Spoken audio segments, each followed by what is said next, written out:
Thank you very much for having me here, online, I guess, to speak. I'm sorry I'm not able to travel to visit and to be there in person. It is always better to be face-to-face when possible, but thanks to technology, we are able to at least connect remotely. So, as Peter mentioned and Aaron mentioned, I am here to talk about climate change and adaptation in Indigenous communities.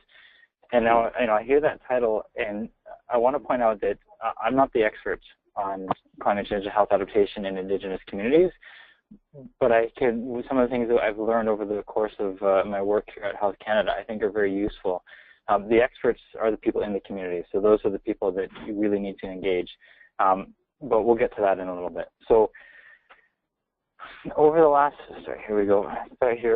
year, the program that I work for, the Climate Change and Health Adaptation Program, which is part of the First Nation and Inuit Health Branch at Health Canada, we've conducted a number of engagement sessions with First Nations and Inuit across Canada in the north.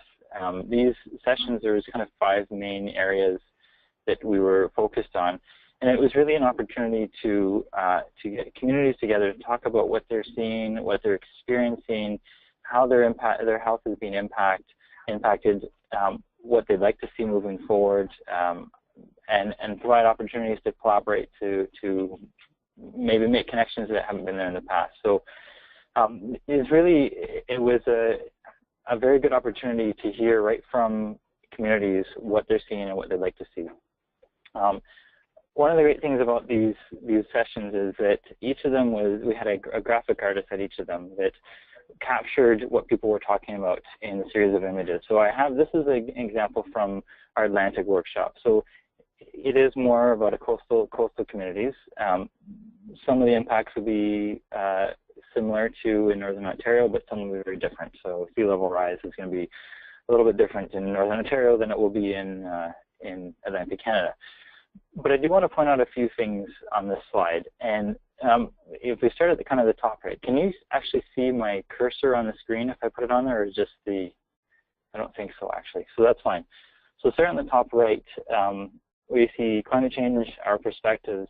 There's a number of impacts, and I think Peter did a great job of going through some of the impacts of climate change and how people are being impacted. And a lot of those are similar, and that's what we heard from the communities that we spoke with. And there's not a whole lot surprising, but then there's also a few other things that would be a little bit different, is that they value traditional knowledge and practice, and some of the impacts of climate change would have on their ability to pass on that traditional knowledge. So if you look in the bottom left, passing on our traditions. So climate change is impacting how we hunt and gather. So then are they able to actually pass on knowledge?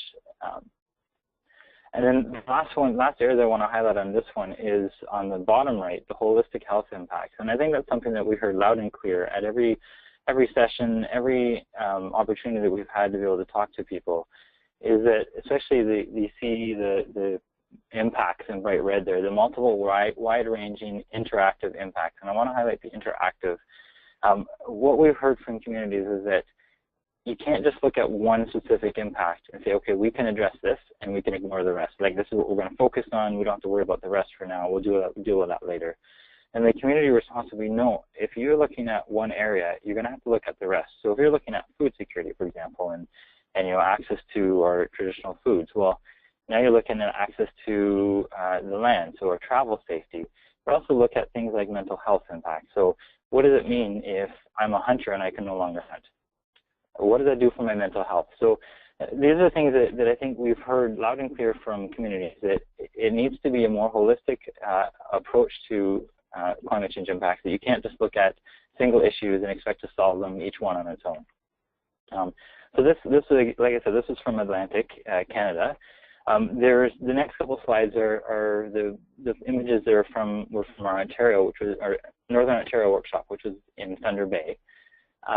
And now, I apologize, these are a little bit, the quality wasn't a very high resolution, so they're a little bit hard to see, which is why there's a couple on each slide, because I can't really make them any bigger. But a lot of the same sort of things, some of the impacts that people were experiencing in communities around climate change, impacts to infrastructure. They talked about a lot of different things in terms of priorities as well. If you notice on the right of the top image there, we need to provide leadership. And I think there is a desire from First Nation communities to be able to provide leadership in terms of the knowledge and the experience that they have dealing with changes out in the land, changes in their environment. And so they're willing, they're ready, they're interested in collaborating. I'll just get forward to the other two that were from the same workshop, and talking about sharing lessons learned and some of the things that people have experienced about, you know, community engagement and how do you get people involved. In a few minutes I'll just talk about the program that I've been involved in here at Health Canada and some of the lessons, but I think that's something that is important to consider when you're going through this vulnerability and a health assessment, is who is your audience at the end and how do you get people engaged with the results. And one of the things that we've learned, and I think has come through quite clearly in our engagement sessions, is that people want to be involved along the way, and then there won't be an issue in terms of trying to get them to buy into the outputs that you come up with at the end. So if people are involved from the beginning, there's more likelihood that they will stay involved, and the results and the tools that come out of it, whatever process you go through, are going to become more and more effective, and there's going to be more uptake. We did in Thunder Bay, we did, and actually in all of our workshops, but this is from Thunder Bay, we did an exercise where people were able to kind of rate what issues were priority for them. So these are the issues that came up and there's a wide range, but in the workshop that we had in Thunder Bay, which was with First Nation communities in Northern Ontario, and I mean there's a whole range from, you know, infrastructure, things like buildings, roads, water, that kind of thing, to very much issues around the environment and food security and being out on the land, and then also things like capacity building and training and education in the community, and how do we share the knowledge that we have or the experience that we have? How do we get people to make the link even between changes that they're seeing on the land to climate change impacts that are happening? So, I mean, Peter gave all sorts of examples of changes in temperature, changes in precipitation, and what's going to be expected. But oftentimes there's a bit of a gap between yes, these changes are happening, we have the scientific data for it, and what does that mean when I'm out hunting? What are the changes that I've seen? How do they relate to that? So, I mean, that's been a lot of it too, is the engagement sessions, is making the link between them. And as for this, I just want to highlight this. So, as Peter mentioned, his office did a public opinion research survey this year, or earlier this year, last year, and there was a portion that was directed at Indigenous people, and they you can see from this that the majority of people believe that there's at least a moderate or major risk to their ability to eat healthy food and their connection to the land. So it's not, communities are recognizing that climate change is having an impact on their ability to lead healthy lives. Now, as I was listening to Peter, and this is not, you know, not a knock against him, I've been in the same situation, and we often hear climate change is looked at as a negative thing, and it's, you know, all the impacts that are happening, all the changes, all the, you know, the fires and the floods, and I think the Lancet report that came out in 2015 is an opportunity to kind of shift a bit of the thinking. Climate change, yes, it's an issue, and there are a lot of negative impacts, but if we can come together to address climate change, it actually is an opportunity to improve health outcomes, to improve health around the world in our communities. And I think it's important to get that shift. And a lot of communities that we've talked to, they see this as an opportunity. Yes, people are talking about this, people are aware of this, so let's take advantage of that, and let's try to move forward, not just you know, kind of get depressed and have a hard time thinking about it. So as I mentioned, I work for the Climate Change and Health Adaptation program at Health Canada, and the program began in 2008, and it's been focused on supporting communities, and first it started with northern Canada, so in the 3 territories in northern Quebec and northern Labrador and the Inuit regions there. And it was focused on supporting community research around the health impacts of climate change. And so up to 2008 to 2016, it supported 95 projects in the north. And there's a whole range of things that were covered. I won't get into all of them here, but many of them would have covered what some of the areas that Peter was talking about in terms of food security and mental health and different other health impacts of fires and flooding. So, I mean, that's already out there. The strength of the program really is about integrating traditional and local knowledge and Western science and building capacity in communities. And so, you know, I mentioned before about, you know, my presentation is climate change and health adaptation in Indigenous communities. Well, I'm not the expert, but there is a whole host of communities out there that have done work and are doing work, and people that want to be involved and want to be included in the research that's being done and have a whole lot of knowledge to be able to share. And sometimes they just need a bit of capacity, a bit of training, a bit of help, a bit of support to come with them, and sometimes they're ready to lead. So I think the important thing here is that there's a whole wealth of knowledge that hasn't been tapped into, and this program has been a start. I think it's been very successful in the north, and now in 2016 it was expanded to the south to include First Nations south of 60, and so we're continuing that effort and we're working with communities. But it really is, I mean, there's a lot of knowledge and opportunities out there to bring people together. As you can see from here, the community was the program was designed to be for community and by community. So it really is about giving a voice to people that need an opportunity to take the lead, and maybe that's providing. Oftentimes, we will provide some support in terms of capacity building or tools development, but really we're trying to enable and empower communities to be able to take the lead in addressing the impacts they see in their community. I think this slide is actually very important. If there's anything to take away from this, especially for the Northwestern Health Unit, I think it would be related to this, and that the lessons we learned from the CHAP. I think the research that has been done is there is a significant contribution to the effort by Indigenous communities to adapt, but it can also be incorporated into the work that other communities, non-Indigenous communities, are doing. I think the second point there, adaptation increasingly requires a multidisciplinary approach. That gets back to that point I was making about the interactive impacts of climate change.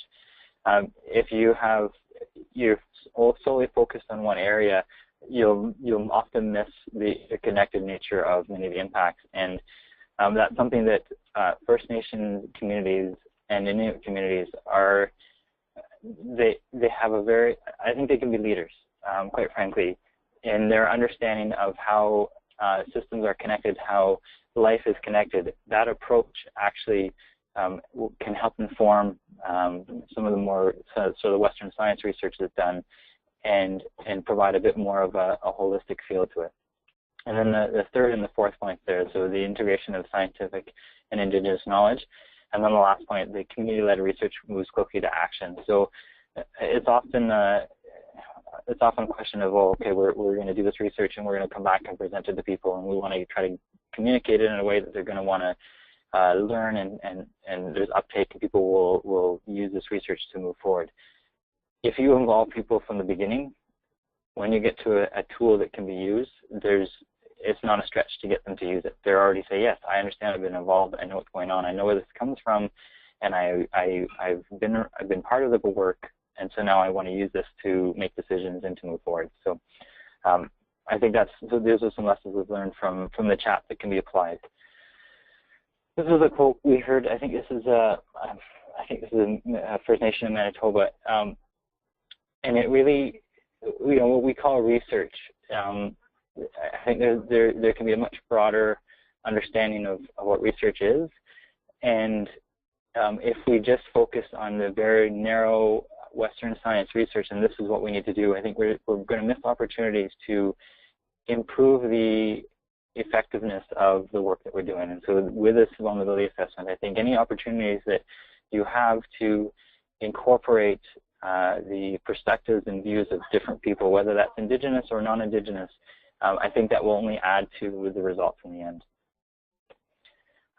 Finally, this is just a bit of a plug for our program, climatetelling.info, if you want to find out more information about the past projects that have been done, the past work that's been done in the north, as well as it will be updated with stuff we're doing in the south as well. So there's projects, past research has been done, so if people are interested, you can check that out. And I just want to leave you with this, and I think this kind of sums up the whole, what I wanted to bring to this presentation is that incorporating Indigenous, local, and traditional knowledge will improve, or it can improve the effectiveness of adaptation. It gets back to when you involve people in the research, you involve people in the process, then they'll be able to offer perspectives that you might not have thought of. And I would just encourage you to, in as many ways as possible, keep that dialogue open and invite people to participate as often as possible. So that's all that I have. If there's any questions, it was a very short presentation. Like I said before, I'm not the expert on Indigenous communities and their efforts to adapt. I am, I guess, more of a broker, bringing people together. So if you have any questions, I'm happy to answer them. Peter, I guess you're in the room, you can answer them as well. But really, if you want to know more about how communities are adapting, I really can put you in touch with the right people. Thank you very much. So we're a little ahead of time, I believe, according to our agenda. So is there any questions out there for our two presenters? We can start there while I switch back to myself. Can I just get some clarification from Dan on one thing? Dan, I was just wondering, you had mentioned the Climate Telling website. Did your office also have a report that provided a summary of a number of the projects that you had funded? Or just in terms of people getting more information on the results of some of the 95 projects or so that you've done? Yes. So there are two reports that will be coming out. They're well, typical bureaucratic process. It takes longer than we anticipate. So we hope to have them out, I'd say early January. There's a summary report, which is essentially kind of a longer version of the website. So the summary of each of the projects and what was done and what the outputs were, any other information that's relevant. So that's a report that probably will be January, February. And we also have a synthesis report that was produced in partnership with Community Satu Renewable Resources in Northwest Territories, as well as a researcher from the University of Ottawa, or University of Carleton, sorry. And this has been delayed through approval processes, but this hopefully will be out soon. And it is a more in-depth look in terms of, I guess, that slide. I'll go back, or I guess you've switched anyway, but the slide that I had about the lessons learned from the CHAP, really the synthesis report is an expanded report where they did a series of interviews as well as more in-depth case studies where they visited a few of the communities that had been funded through our program and looked at the impact beyond just the immediate projects within the community. So that one, I think, will certainly be very useful when it comes out, and hopefully I'm hoping that would be sooner than Christmas, although likely it will be January, maybe February. Thanks a lot.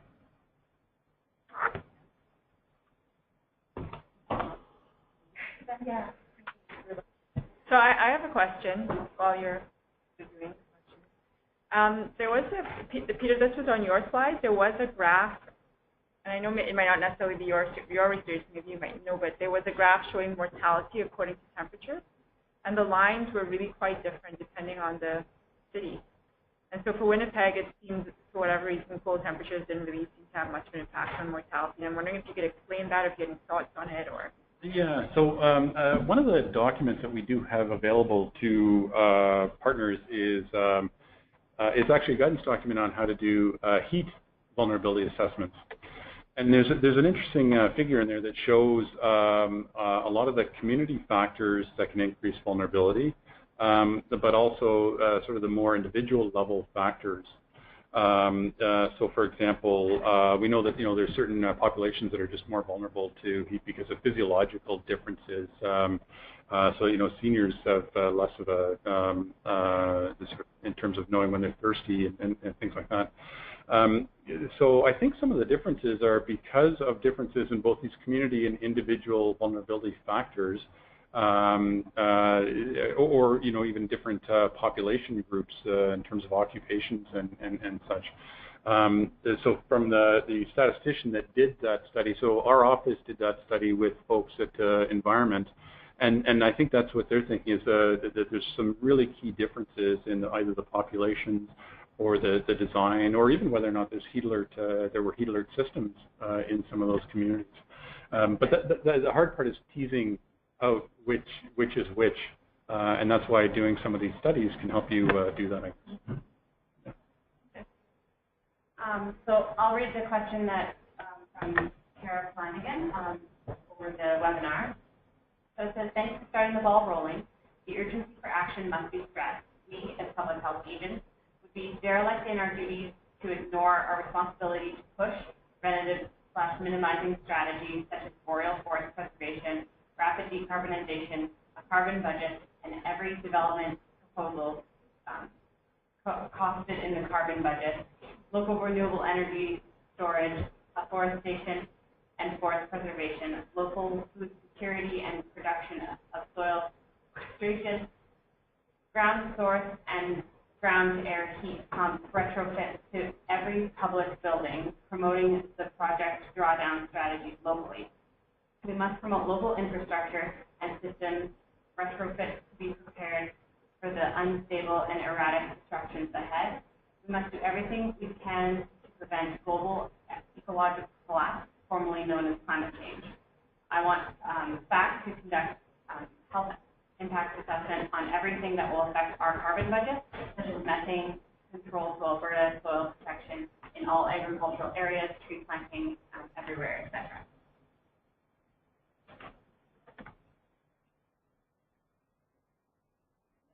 And for that, so I think she's getting at exactly the question that I have, which is where is the mitigation portion of this conversation? It's really important to be talking about forestalling the RCP 8.5, not just adapting to it.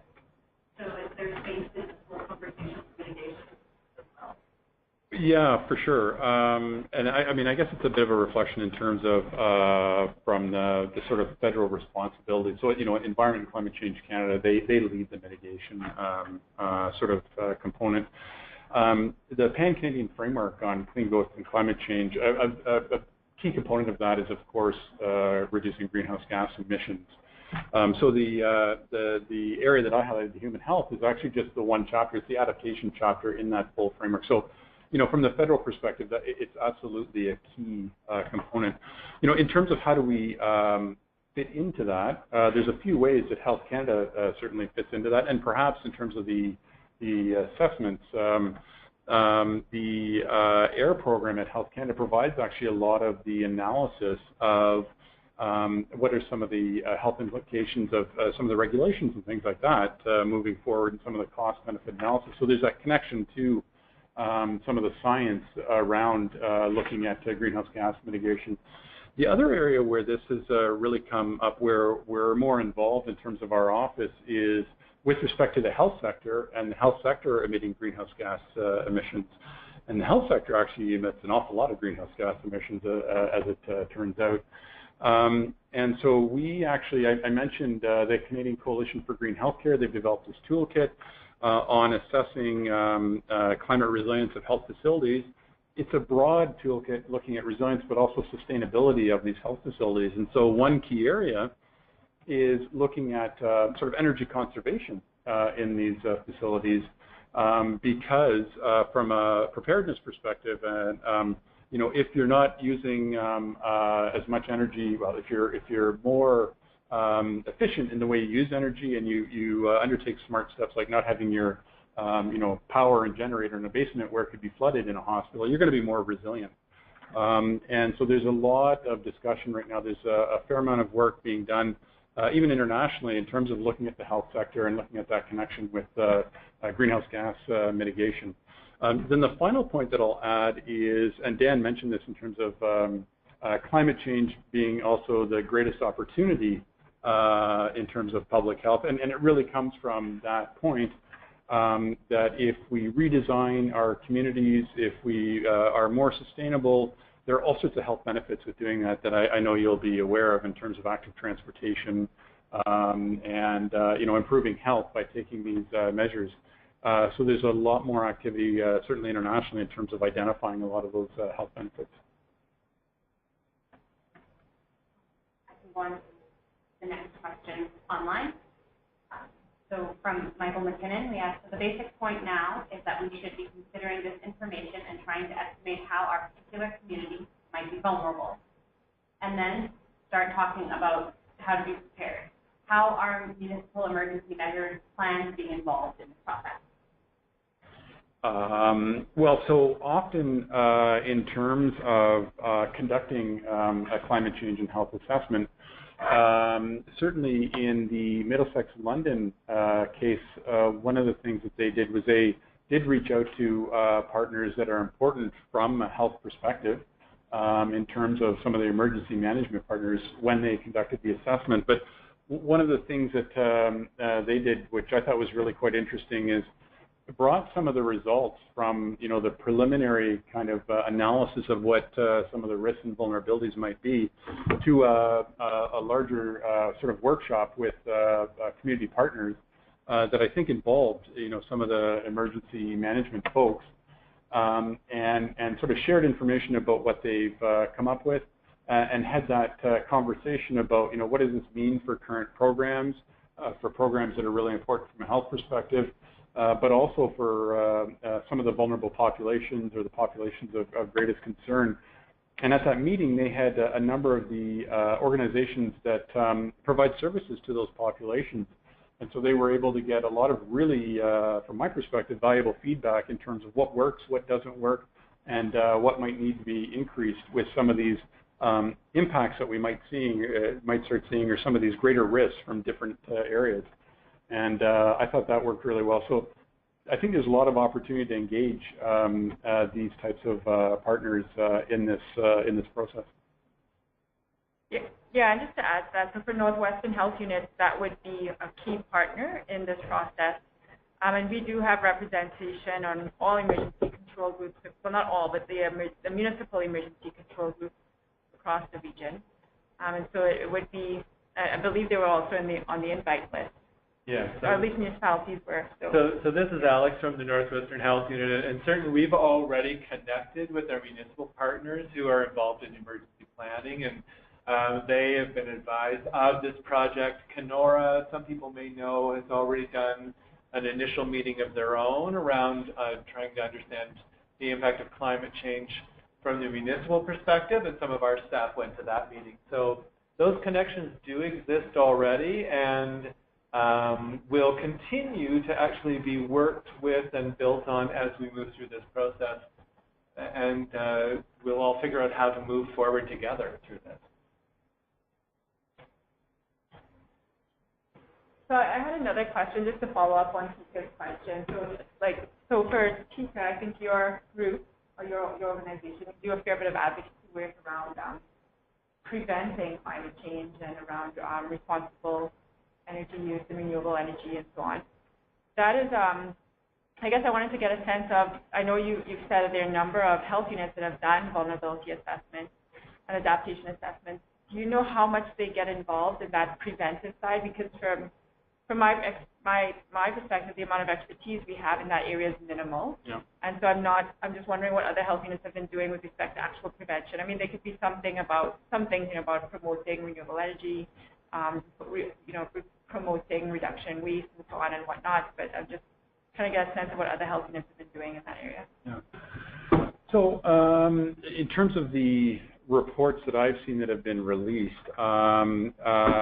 they haven't focused as much on that as certainly on the impacts. If you actually look at when you look at the guidelines for undertaking these assessments, it's actually the sixth step. I think it's the sixth, the fifth or the sixth step that talks about, okay, you've looked at your current health risks and vulnerabilities, you've looked at the future, you've looked at how you might have to change your policies. Now what you should do is look at other sectors to see whether or not the way other sectors are addressing climate change might present either risk to you. It could be from adaptation, or perhaps not mitigating climate change quickly enough, or benefits. You might get health benefits. The challenge with that is it's one of the last steps, and you know, in terms of some of the data requirements and some of the resources that have been involved, it's sort of you know, one of the last steps, and I think it's a bit harder to, in the past, to do a sort of a more fulsome kind of study around that. I mean, it's a complicated area because you know, there are a range of sectors outside of health that can impact health in terms of how they're addressing climate change impacts, and so it's a little bit like, where do you start?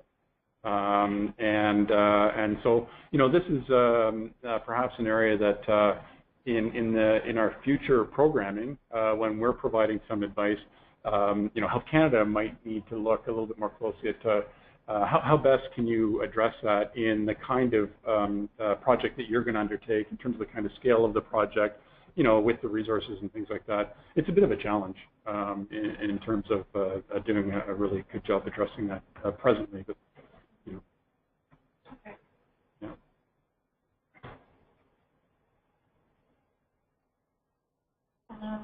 No other questions online, so I think that was at the end. Yeah. So if there's no other questions online or in the room, I'll just have a question from email. Yeah. Okay. On the webinar. But question for Peter on slide 48. Got it.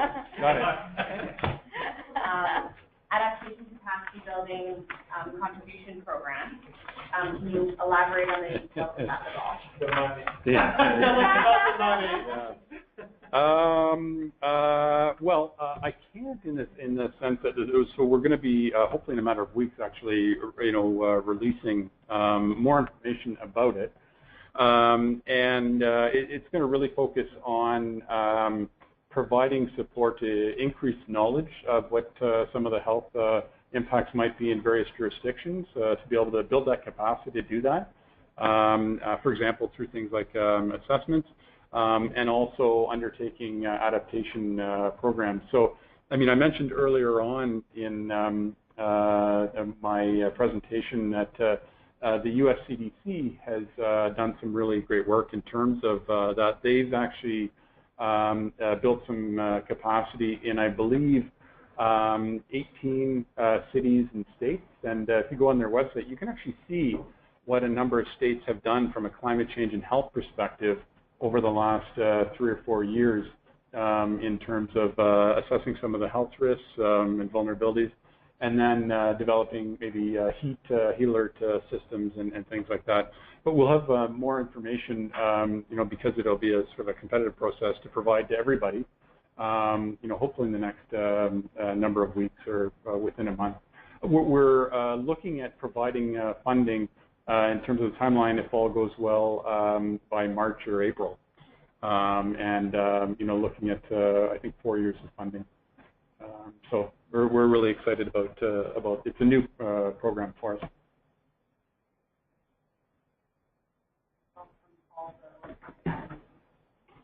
Okay. So one thing from us is we had shared by email a couple of questions that we were interested in, and we had asked for a bit of feedback on these if you had thoughts, further questions, ideas. So since we have a bit of time, we can bring these forward now. If anyone has ideas, thoughts, other questions about these discussion questions that we want to bring forward for our assessment, you can feel free to type a question now, or if you're not comfortable with that, then please take time to look at these and get back to us, because we would love to hear people's thoughts about these things, as well as anything else, any other input, things you think we should consider, things you think that we may have forgotten about, just any ideas. So we'll just give a minute or two to look at these questions and see if anyone in the room has any thoughts about these. Yeah. So for the first question, so for anyone here who doesn't know me, I'm Tika, and I'm the Executive Director of Transition Initiative NORA, which is an environmental nonprofit that works on climate change issues at NORA. But I also sit on the board for the International Joint Commission Watershed Board, and through the IJC, I'm involved in the climate adaptation working group for the International Joint Commission. And I also work for Climate Action Network Canada, based in Ottawa, so I have a whole bunch of climate change hats. But thinking through my IJC stream here, one of the local health risks that we're identifying at the board level is the risk from toxic green algae in our basin. There's been a distinct rise, there's been a shift in the ecology of the basin in the past 40 years. We're now seeing a proliferation of toxic green algae that has displaced the historical non-toxic diatoms that used to dominate the algal bloom. It seems to be correlating with climate change drivers, so for sure that's something that we're tracking. So there's cyanobacteria that have liver toxicity effects predominantly, but also neurotoxins. That's certainly one of them. We've already talked about Lyme disease, and then blastomycosis is the other one that's come up. That's not so much related to water, but it's one that's come up in our discussions with the watershed boards, that there may be a link between blasto, but the seasonality of blasto, just because there is a longer period ice-free, so a longer summer and fall and spring season. That's something that we're thinking about. Thank you. Any other thoughts or? Also, the cyanobacteria relate to the oxygenation levels of the lake, which could impact fish populations. Yes. Yeah, so it's a whole cascade of system effects. So, yeah, kind of complicated, but as the temperature of the water goes up, the oxygenation levels, so the oxygen levels go down, you get up with die-off effect, and you get all these compounding things.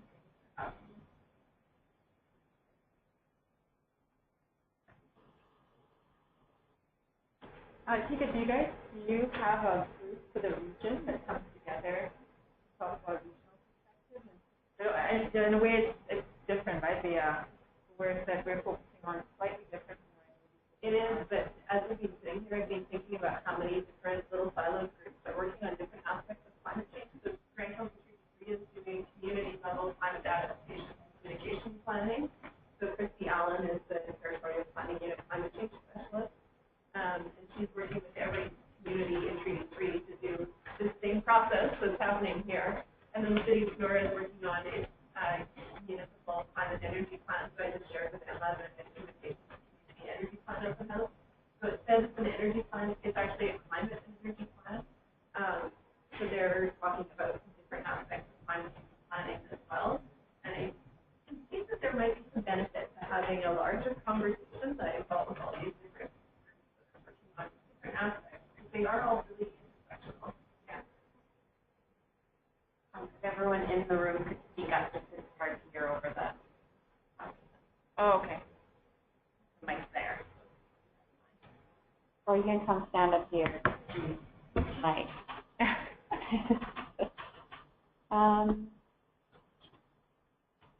I think there's a question. Oh. Is this a new question? Okay, so they're working together.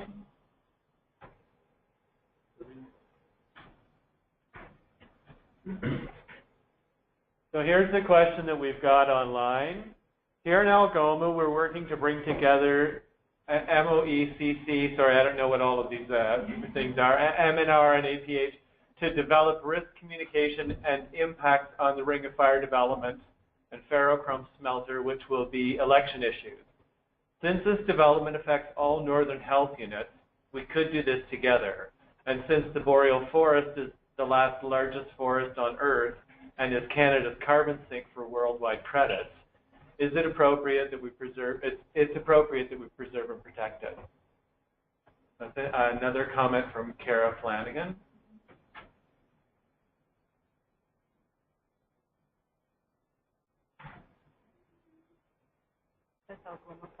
And then I have another question.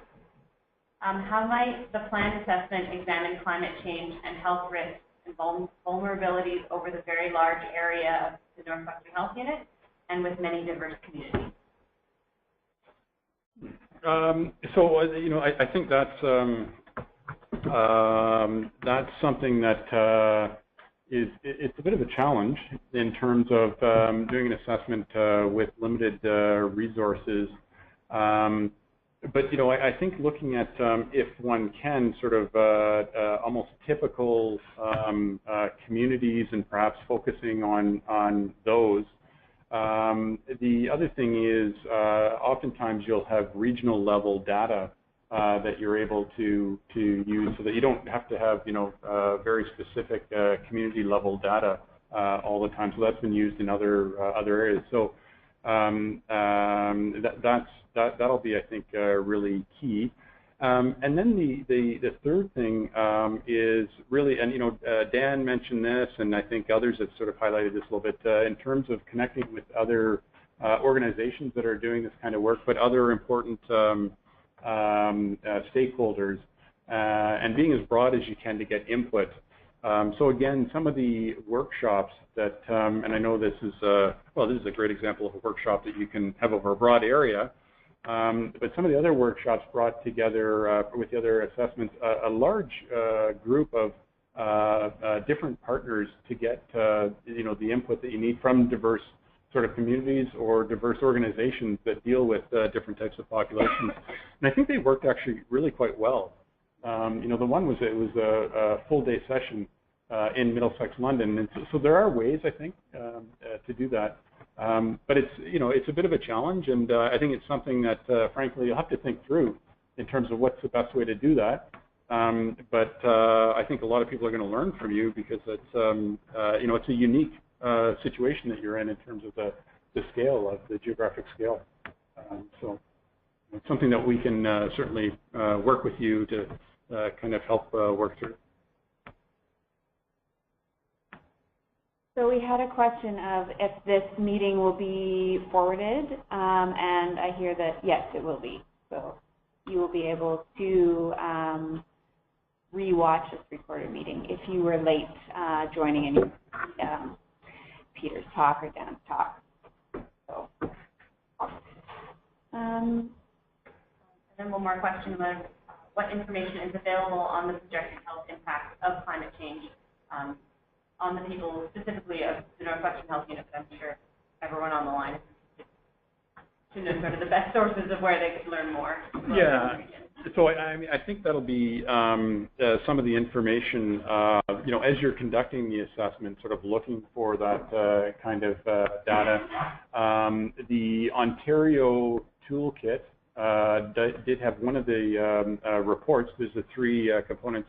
It does have a modeling report in there that provides a bit of that data.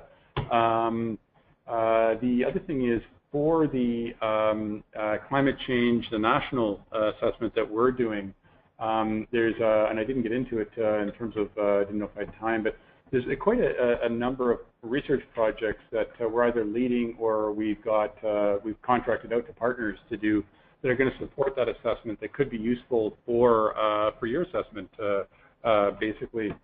So I mentioned the project on food insecurity. My colleague is looking at mental health impacts from climate change in Canada. And we're looking at whether or not we can be projecting heat illnesses or deaths in Canadian communities and regions moving forward. So there should be some available data from that as well. But that's often a key issue with doing these assessments, is if you don't have some of those projected impacts, then it can be a bit of a challenge, but I think you'll have more information than some of the previous assessments did have.